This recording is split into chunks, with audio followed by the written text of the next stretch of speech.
creare quindi una condizione anche per sviluppare politiche a favore dell'attrattività anche del sistema alberghiero, tra l'altro in un contesto in cui il comune ha un ruolo di accompagnamento, perché le scelte vengono fatte anche soprattutto da parte degli operatori. Ecco, magari forse, diciamo così, se posso dire, un calmieramento credo sia anche opportuno, anche perché alla fine è un messaggio poi che passa, credo, quindi sì, si sfrutta in senso buono, è chiaro, un evento come questo ci mancherebbe, insomma mio cognato tanto quando viene da Verona a vedere la partita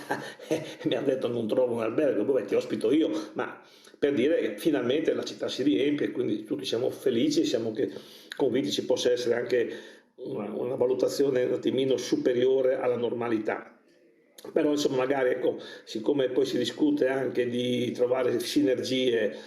attraverso investimenti comuni, forse è un tema ecco, che può essere, lasciando ovviamente libertà al mercato, perché se poi le stanze le riempiono vuol dire che qualcuno ci va, insomma. La Supercoppa, in qualche modo, come noi sappiamo, è stata, come dire, concessa a Udine anche dalla UEFA, anche come dire, come compensazione dei grandi sforzi che sono stati fatti a ottobre scorso per ospitare la partita Italia-Israele. È chiaro che è un evento importante e bello per la città di Udine, prezioso. Io diciamo sull'aumento dei prezzi sono in linea con quello che diceva il collega Colautti, nel senso che evidentemente quando ci sono eventi di questa portata, come è successo anche a Trieste o da altre parti, è inevitabile che il mercato, come dire, sono le regole del mercato, e su questo l'amministrazione può fare ben poco.